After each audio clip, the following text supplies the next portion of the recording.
रब्बी इश्रह ली सदरी व यस्सिर ली अमरी वहलुल उक़दतम मिन लिसानी यफ़क़हू क़ौली। अस्सलामु अलैकुम डियर स्टूडेंट्स, कैसे हैं आप सब। उम्मीद है अल्लाह पाक के फजल करम से आप सब ठीक होंगे। तो बेटा आप सब जानते हैं कि हमने एक्सरसाइज 6.2 की जो पहले 4 क्वेश्चन है वो हमने कंप्लीट कर लिए। आज हम करने लगे हैं एक्सरसाइज 6.2 का क्वेश्चन नंबर 5। तो बेटा क्वेश्चन की तरफ बढ़ने से पहले अगर आप मेरे चैनल पर नए हैं तो इस चैनल को सब्सक्राइब भी कर दें और अपने दोस्तों के साथ शेयर भी करें। तो बढ़ते हैं अपने क्वेश्चन की तरफ। तो बेटा हमारे पास एक्सरसाइज 6.2 का जो क्वेश्चन नंबर 5 है, इसमें क्या पूछा गया है। सबसे पहले लिखा हुआ है in right angle triangle. Right angle triangle बेटा सबसे पहले वो होती है कि जिसके अंदर एक एंगल 90 डिग्री का हो। ठीक है, तो अगर आपके पास एक राइट एंगल ट्राइंगल है ए बी सी, यानी कि उसके जो तीन वर्टेक्स हैं वो ये हैं ए बी और सी। आपके पास ट्राइंगल है और जो मेजरमेंट एंगल बी और जो बी पर एंगल है वो हमारे पास 90 डिग्री का। ठीक है, तो ये जो वर्टेक्स बी है इस पर हमारे पास जो एंगल है वो कौन सा है बेटा, 90 डिग्री का एंगल है। And C is an acute angle of 60 degree. ठीक है, और बेटा एक्यूट एंगल सी क्या है, एक एक्यूट एंगल है। एक्यूट एंगल कौन सा होता है बेटा, जो 90 डिग्री से छोटा होता है। ठीक है, C is an acute angle of 60 degree. ठीक है, 60 डिग्री 90 डिग्री से छोटा होता है। ठीक है, सी एंगल भी आगे हमारे पास also sine angle A is equal to A over B. Sine A की वैल्यू दी हुई है। Then find the following trigonometric ratios. फिर आपने क्या करना है, ये जो आपके पास ट्राइंगल दी हुई है इसकी मदद से आपने क्या करना है, ट्रिग्नोमेट्रिक रेशियोज फाइंड करके देनी है। ठीक है, तो बेटा सबसे पहले जो हमारे पास sine angle A is equal to A over B है, ये किस लिए दिया हुआ है कि हमें पता है कि साइन किसके बराबर होता है, साइन बराबर होता है परपेंडिकुलर ओवर हाइपोटेनस। तो बेटा एंगल ए लिखा हुआ है, तो एंगल ए की तरह बेटा ये हमारे पास एंगल ए है और इस एंगल के सामने क्या होता है, ये परपेंडिकुलर है। ठीक है, तो ये हमारे पास परपेंडिकुलर आ गया और ये हमारे पास क्या आ गया, हाइपोटेनस, तो बन जाता है ए ओवर बी। ये बात जस्ट साइन ए की वैल्यू दी हुई है। ठीक है, अब आपने जो वैल्यूज को फाइंड करना है वो हमारे पास सबसे पहला जो क्वेश्चन है वो लिखा हुआ है मेजरमेंट साइड बी सी, यानी कि एक आपके पास साइड है बी सी और एक है ए बी। तो जो ए बी और बी सी के अंदर जो साइड बनती है उसके अंदर कौन सी वैल्यू आ रही है वो हमने लिखनी है। ठीक है, लिखा हुआ है मेजरमेंट साइड बी सी। ठीक है, बी सी की तरह हमारे पास ये लिखा हुआ है। ठीक है, बी से सी की तरफ। ठीक है, तो ये बी सी के दरमियान कौन सी वैल्यू आ रही है, ए, तो हम इसकी वैल्यू को लिख लेंगे। इसका आंसर बन जाएगा measurement side B C divided by measurement, ये आपके पास जो ऊपर लाइन लगी है इसका मतलब ये हमारे पास एक लाइन आ रही है। ठीक है, नेक्स्ट आ जाए तो बेटा हमारे पास बी सी। बी सी के अंदर कौन सा पॉइंट, कौन सी वैल्यू आ रही है, हमारे पास ए आ रही है, तो हम बी सी की वैल्यू लिख लेंगे ए डिवाइडेड बाय जो ए बी की वैल्यू है। ए बी की तरह हमारे पास ये दिया हुआ है। ठीक है, ए से बी, तो ए बी के दरमियान कौन सी वैल्यू आ रही है, सी, तो इधर हम लिख लेंगे सी। तो बेटा ये हमारे पास पहला जो आपके पास पार्ट है उसका आंसर बन जाएगा ए ओवर सी। ठीक है, नेक्स्ट आ जाए तो दूसरा पार्ट है हमारे पास cos 60 डिग्री। cos 60 डिग्री, तो बेटा हमें पता है cos किसके बराबर होता है, इधर लिख लेंगे एस cos थीटा किसके बराबर होता है बेटा, बेस ओवर हाइपोटेनस के। किसके बराबर होता है, बेस ओवर हाइपोटेनस के बराबर होता है। ठीक है, अब हमारे पास 60 डिग्री है तो ये हमारे पास 60 डिग्री लिखा हुआ है। ठीक है, इस जो आपके पास एंगल 60 डिग्री है क्योंकि इसके लिहाज से हमने इसको इसकी वैल्यू देनी है, तो इस डिग्री के हिसाब से इस एंगल के सामने जो होगा बेटा वो हमारे पास परपेंडिकुलर होगा। इस 60 के हिसाब से, 60 के लिहाज से ये जो हमारे पास साइड है ये हमारे पास क्या है, परपेंडिकुलर है। क्या बेटा, ये साइड हमारे पास परपेंडिकुलर है और हमारे पास जो तिरछी लाइन होती है ये हमारे पास क्या होता है, हाइपोटेनस होता है। ठीक है, और जो आपके पास एंगल के साथ नीचे साइड बनती है वो हमारे पास क्या होती है, बेस होती है। ठीक है, क्या होती है बेटा, बेस होती है। ठीक है, ये तीनों साइडों का आपको पता होना चाहिए कि जब 60 के लिहाज से जब आपने आंसर करने हैं तो 60 के लिहाज से जो आपके पास परपेंडिकुलर होगा वो हमारे पास सी है, हाइपोटेनस बी है और जो बेस है ये हमारे पास ए है। तो ये बेटा आपने जरा थोड़ा गौर करना है। सबसे पहले हमने किसकी वैल्यू देनी है, cos 60 डिग्री की। इधर लिख लेंगे cos 60 degree is equal to, cos किसके बराबर होता है बेटा, बेस ओवर हाइपोटेनस के। ठीक है, तो सी के 60 डिग्री के हिसाब से बेटा बेस हमारे पास क्या है, ए, बेस क्या है, ए है, तो इधर आ जाएगा हमारे पास ए डिवाइडेड बाय हाइपोटेनस। हाइपोटेनस बेटा जो आपके पास तिरछी लाइन है उधर हमारे पास क्या वैल्यू है, बी, तो इसका आंसर आ जाएगा ए ओवर बी, ए ओवर बी। तो ये बेटा हमारे पास cos 60 की वैल्यू आ गई। तो अब बढ़ते हैं नेक्स्ट क्वेश्चन की तरफ जी। तो डियर स्टूडेंट्स ये हमारे पास पार्ट नंबर 3 है एक्सरसाइज 6.2 के क्वेश्चन नंबर 5 का। तो बेटा सबसे पहले इसमें देखें किस एंगल के हिसाब से हमने आंसर करना है, 60 डिग्री के हिसाब से। ठीक है, तो हम लिख लेंगे कि tan थीटा किसके बराबर होता है, पहले ये लिख लेते हैं, ठीक है। tan थीटा किसके बराबर होता है, as tan theta is equal to बेटा किसके बराबर होता है, परपेंडिकुलर ओवर बेस के, परपेंडिकुलर ओवर बेस के। तो हम इसके हिसाब से इसका आंसर करते हैं, ठीक है। देखिए हमारे पास थीटा कितना है, हमारे पास 60 डिग्री, तो हम लिख लेंगे tan 60 degree is equal to, ठीक है, 60 डिग्री के हिसाब से बेटा हमने इसका आंसर करना है कि परपेंडिकुलर ओवर बेस किधर है हमारा, ये 60 डिग्री है। इस 60 डिग्री के सामने क्या है, परपेंडिकुलर है, क्या बेटा, परपेंडिकुलर, ये हमें चाहिए, ठीक है। ये इसकी वैल्यू कितनी आ जाएगी, सी, ठीक है। दूसरे नंबर पे हमें क्या चाहिए, बेस, बेस हमारे पास 60 डिग्री के नीचे है, उसकी वैल्यू क्या है, ए। तो इसका जो आंसर बन जाएगा बेटा, परपेंडिकुलर 60 डिग्री के हिसाब से क्या है, सी है, और जो आपके पास बेस है वो कितनी है हमारे पास, ए। तो ये बेटा इसका आंसर बन जाएगा सी ओवर ए। नेक्स्ट आ जाए तो बेटा हमारे पास जो कोसिकेंट पाई ओवर 3 लिखा हुआ है, तो इधर जो आपके पास पाई लिखा हुआ है बेटा, इसकी वैल्यू है 180 डिग्री, 180 डिग्री। एक बात आपने याद रखनी है कि जब भी ये हमारे पास पाई लिखा हो किसके साथ, किसी ट्रिग्नोमेट्रिक फंक्शंस के साथ, तो उधर आपने पाई की वैल्यू इस्तेमाल करनी है 180 डिग्री, ठीक है। तो बाकी ट्रिग्नोमेट्रिक फंक्शंस के अलावा अगर पाई आए तो आपने उसकी दूसरी वैल्यू इस्तेमाल करनी है जो पॉइंट्स के अंदर होती है, ठीक है। अब इधर लिखा हुआ है कोसिकेंट थीटा, क्या लिखा हुआ है बेटा, कोसिकेंट थीटा। तो हमारे पास क्या बन जाएगी इधर से, इसको सिंपलीफाई कर लेते हैं थोड़ा, कोसिकेंट थीटा पाई ओवर 3 है ना, तो पाई के पाई किसके बराबर होता है, 180 डिग्री के, और 3 वैसे का वैसे। इसको जब डिवाइड करवाएंगे तो हमारे पास आ जाएगा कोसिकेंट 60 डिग्री, कोसिकेंट 60 डिग्री आ जाएगा, ठीक है बेटा। तो हमारा हमने किसकी वैल्यू करनी है, पाई ओवर 3 की, तो पाई ओवर 3 किसके बराबर होता है, 60 के बराबर होता है, ठीक है। हम इसकी लिख लेंगे value cosecant theta, cosecant 60 degree, इसकी वैल्यू बेटा हमने फाइंड करनी है। तो कोसिकेंट थीटा किसके बराबर होता है, पहले ये चीज का पता होना चाहिए, ठीक है।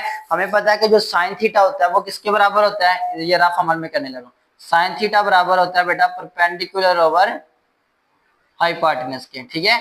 तो जो इसका उल्टा है वो क्या है हमारे पास, कोसिकेंट थीटा है। तो कोसिकेंट थीटा किसके बराबर होगा, हाइपोटेनस ओवर परपेंडिकुलर के, हाइपोटेनस ओवर परपेंडिकुलर के। तो इस 60 डिग्री के हिसाब से बेटा हाइपोटेनस क्या है हमारे पास, बी है, हाइपोटेनस क्या है, बी है, और परपेंडिकुलर क्या है हमारे पास, सी है। तो ये बन जाएगा हमारे पास इसका, इसकी आंसर आ जाएगा इसका, हाइपोटेनस है हमारे पास बी, और आपके पास परपेंडिकुलर क्या है, सी।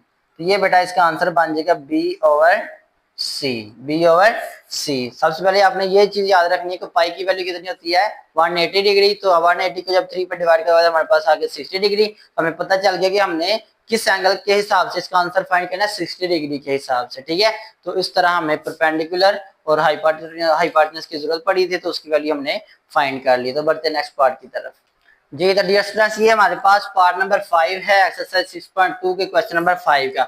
इसमें बेटा किसकी वैल्यू फाइंड करनी है, काट 60 डिग्री की, काट 60 डिग्री की। तो सबसे पहले हमें पता है कि काट किसका उल्टा है, tan का उल्टा है। तो tan किसके बराबर होता है बेटा, tan बराबर होता है, tan थीटा बराबर होता है परपेंडिकुलर ओवर बेस के, किसके बराबर होता है, परपेंडिकुलर ओवर बेस के। और जो tan का उल्टा है वो हमारे पास क्या है, काट थीटा। तो काट किसके बराबर हो जाएगा, बेस ओवर परपेंडिकुलर के, किसके बराबर हो जाएगा, बेस ओवर परपेंडिकुलर के। इसके हिसाब से बेटा इसका आंसर करना है, ठीक है। तो अब हम लिख लेंगे एज, लिख लें आसानी के लिए, एज काट थीटा किसके बराबर है, बेस ओवर परपेंडिकुलर के बराबर होता है। तो इसकी हम वैल्यू फाइंड करते हैं, ठीक है। लिख लेंगे काट 60 डिग्री इज इक्वल टू, बेटा किस एंगल के हिसाब से आंसर करना है, 60 डिग्री के हिसाब से। तो 60 डिग्री के हिसाब से हमारे पास परपेंडिकुलर क्या है सामने, ठीक है, सी परपेंडिकुलर है, इसके हिसाब से, किसके हिसाब से, 60 डिग्री के हिसाब से, ठीक है।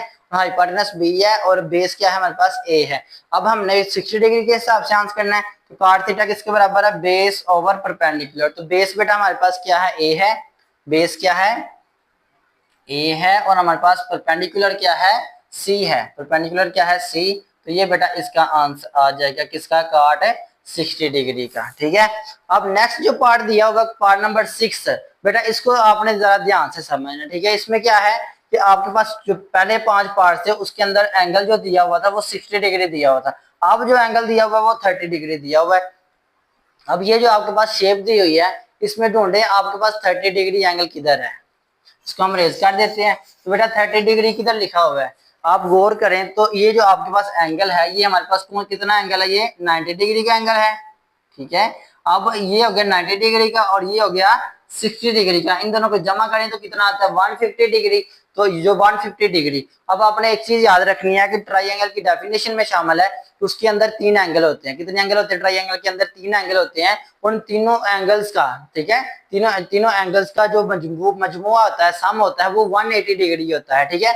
अब तीनों एंगल हमारे पास हैं, ठीक है, 90 डिग्री, 60 डिग्री और 180 टोटल होता है। तो 150 में कितना रह गया बाकी 180 पूरा होने में? 30 डिग्री। तो ये हमारे पास एंगल जो है, ये हमारे पास दिया हुआ है 30 डिग्री। क्या दिया हुआ बेटा? ये हमारे पास 30 डिग्री। तो उसको हम 30 डिग्री को फाइंड करने का भी फार्मूला है। हमारे पास ट्राइंगल का फार्मूला है, एंगल्स के हिसाब से measurement angle A plus measurement angle B, देखिए दूसरा एंगल, और जो तीसरा एंगल होता है, इन तीनों का जो सम होता है बेटा, वो किसके बराबर होता है? 180 डिग्री के बराबर होता है। 180 डिग्री के बराबर, यानी कि तीन एंगल होते हैं ट्राइंगल के अंदर, और तीनों एंगल का जो सम होता है वो 180 डिग्री होता है। अब हमारे पास ए एंगल नहीं था, ठीक है, ये वैसे का वैसे ही रह जाएगा। बाकी हमारे पास एंगल बी है, एंगल बी कितना हमारे पास? 90 डिग्री, और हमारे पास एंगल सी कितना है? 60 degree, is equal to 180 degree. Measurement angle A, इन दोनों को जमा करें तो हमारे पास कितना आता है? 150 डिग्री। कितना आता है बेटा? 150 degree is equal to 180 degree, वैसे क्या वैसे ही। यहाँ से आगे हमारे पास measurement angle A is equal to, ये इधर 150 प्लस हो रहा है, उधर जाके माइनस हो जाएगा, माइनस 150 डिग्री। तो हमारे पास मेजरमेंट एंगल ए की वैल्यू आ जाएगी, ठीक है, इज इक्वल टू 30 डिग्री, ठीक है बेटा। अब पता चला कि जो एंगल ए पर बन रहा है वो हमारे पास कितना एंगल बन रहा है? 30 डिग्री का। ये एक 90 का, ये 60 का, तो 180 पूरा करने के लिए कितना कम था? 30 डिग्री। तो वो हमारे पास ए पर एंगल है, ए आ गया कितना? 30 डिग्री। अब बेटा आपने एक चीज याद रखनी है, अब हमने आंसर करना है 30 डिग्री के हिसाब से। किसके हिसाब से? 30 डिग्री के हिसाब से। तो अब जिसके हिसाब से आपने आंसर करने हैं बेटा, उसके जो सामने होगा, ये 30 डिग्री है, इस 30 डिग्री के जो सामने होगा ये परपेंडिकुलर होगा। क्या होगा? ये परपेंडिकुलर, ठीक है। 30 डिग्री के हिसाब से करने हैं हमने आंसर। तो अब इनकी जो वैल्यूज हैं वो चेंज हो जाएंगी। क्या हो जाएंगी बेटा? चेंज हो जाएंगी। कैसे? हम 30 डिग्री लिखा हुआ है, तो 30 डिग्री जिस एंगल के हिसाब से हमने वैल्यू फाइंड करनी है, उसके सामने जो वैल्यू होती है वो हमारे पास परपेंडिकुलर होती है। क्या होती है बेटा? परपेंडिकुलर होती है, ठीक है। तो जो तिरछी लाइन होती है हमारे पास हाइपोटेनस होती है, और बाकी जो इस एंगल के साथ होता है हमारे पास क्या होती है? बेस होती है। अब देखें जो पिछले पहले पार्ट्स 5 पार्ट्स किए हैं आपने, 5 पार्ट्स किए हैं, वो हमने 60 डिग्री के हिसाब से किए थे, ठीक है। उसकी फिर जो ये जो वैल्यूज थी ये आपके पास से डिफरेंट थी। अब हमने फाइंड करना 30 डिग्री के हिसाब से। तो 30 डिग्री के हिसाब से जो हमारा परपेंडिकुलर है वो हमारे पास ए है, बेस हमारे पास सी है, और हाइपोटेनस कितना है? बी है। तो बेटा इसकी वैल्यू हम फाइंड करते हैं। सबसे पहले हमें पता होता है कि साइन थीटा किसके बराबर होता है? As sine theta is equal to किसके बराबर होता है बेटा? परपेंडिकुलर ओवर हाइपोटेनस के। किसके बराबर होता है? परपेंडिकुलर ओवर हाइपोटेनस के बराबर होता है। तो हमें हमारे पास जो थीटा है वो कितना है? Sine 30 degree. क्या है हमारे पास? साइन 30 डिग्री है, तो is equal to perpendicular over hypotenuse. तो बेटा परपेंडिकुलर हमारे पास क्या है? 30 के हिसाब से हमारे पास है ए। क्या है हमारे पास? ए डिवाइडेड बाय हाइपोटेनस। तो हाइपोटेनस बेटा हमारे पास कितना है? ऊपर लिखा हुआ बी, ठीक है। तो ये हमने वैल्यू फाइंड कर ली है किसकी? साइन 30 डिग्री की। तो 30 डिग्री किधर है? एंगल ए पर है। तो हमारे पास जो क्वेश्चन में वैल्यू दी होती है साइन एंगल ए, यानी कि ए पर जो एंगल है उसका आंसर आता है ए ओवर बी। तो इधर भी हमने इसको सॉल्व भी कर लिया, तो हमारे पास वाकई क्या आ गया? ए ओवर बी। तो बढ़ते हैं नेक्स्ट पार्ट की तरफ। जी तो डियर स्टूडेंट्स, ये हमारे पास पार्ट नंबर 7 है एक्सरसाइज 6.2 के क्वेश्चन नंबर 5 का। बेटा इसमें किसकी वैल्यू फाइंड करें? cos 30 डिग्री की। किसकी? cos 30 डिग्री की। 30 डिग्री किधर है हमारे पास? इस एंगल ए पर है। इस एंगल 30 डिग्री के सामने जो हमारे पास परपेंडिकुलर है वो हमारे पास ए है, जो बेस है वो सी है, और हाइपोटेनस कितना है? बी है। बेटा किसकी वैल्यू फाइंड करनी है? cos 30 डिग्री तो हम लिख लेंगे as cos theta is equal to, cos theta किसके बराबर होता है बेटा? बेस ओवर हाइपोटेनस की। किसके बराबर होता है? बेस ओवर हाइपोटेनस के बराबर होता है। तो हमने इसकी वैल्यू को फाइंड कर लेते हैं। cos 30 डिग्री तो हमारे पास आ गया cos 30 degree is equal to, बेटा बेस के क्या है हमारे पास? 30 डिग्री के हिसाब से, इस 30 डिग्री के हिसाब से हमारे पास बेस क्या है? बेस हमारे पास है सी। क्या है बेस हमारे पास? सी है, और हाइपोटेनस कितना बेटा हमारे पास? बी है, हाइपोटेनस क्या है, बी है, तो ये बेटा इसकी वैल्यू हम फाइंड कर लेंगे किसकी, cos 30 डिग्री की, किस एंगल के हिसाब से, cos 30 डिग्री के हिसाब से, ठीक है। चलें जी, अब नेक्स्ट आ जाए तो बेटा हमारे पास है tan पाई ओवर 6। मैंने आगे भी बताया था कि जब हमने ट्रिग्नोमेट्रिक फंक्शंस के साथ पाई आ जाए तो इसकी वैल्यू होती है 180 डिग्री। तो पहले हम इसको थोड़ा सिंप्लीफाई कर लेते हैं कि tan पाई की वैल्यू आ गई 180 डिग्री डिवाइडेड बाय 6, ठीक है। जब इसको डिवाइड करवाएंगे तो हमारे पास आ जाएगा tan 30 डिग्री। अब हमें पता चल गया कि हमने किसकी वैल्यू फाइंड करनी है, tan 30 डिग्री की। तो हम लिख लेंगे as tan theta. tan theta किसके बराबर होता है बेटा, tan थीटा बराबर होता है परपेंडिकुलर ओवर बेस के, परपेंडिकुलर ओवर बेस के। तो बेटा tan 30 के हिसाब से, यानी कि 30 के हिसाब से बेस क्या हमारे पास है, बेस है हमारे पास c और परपेंडिकुलर क्या है हमारे पास a है। तो अब बेटा इनकी वैल्यू फाइंड करनी है। तो बेटा हम लिख लेंगे tan 30 degree is equal to, perpendicular क्या है 30 डिग्री के हिसाब से हमारे पास है a और बेस क्या है हमारे पास c। ये बेटा इसका आंसर आ जाएगा किसका, tan पाई ओवर 6 का, ठीक है। पाई ओवर 6 को हमने सिंप्लीफाई कर लिया था, tan 30 डिग्री बन गया था। तो बेटा tan 30 डिग्री की वैल्यू आ गई a ओवर c। तो अब बढ़ते हैं नेक्स्ट पार्ट की तरफ जी। तो बेटा ये हमारे पास एक्सरसाइज 6.2 का जो क्वेश्चन नंबर 5 है उसका 9 वाला पार्ट है। इसमें किसकी वैल्यू फाइंड करनी है, सेकंड 30 डिग्री की, सेकंड 30 डिग्री की। तो बेटा इसका भी आंसर करना है इस एंगल के हिसाब से, 30 डिग्री के हिसाब से, ठीक है। 30 डिग्री के हिसाब से बेटा इसके सामने क्या परपेंडिकुलर है, ये हमारे पास a है, बेस हमारे पास c है और हाइपोटेनस कितना है, b है, ठीक है। अब हमारे पास हमें पता है कि cos थीटा किसके बराबर होता है, cos थीटा बेटा बराबर होता है हमारे पास बेस ओवर हाइपोटेनस के बराबर होता है, ठीक है।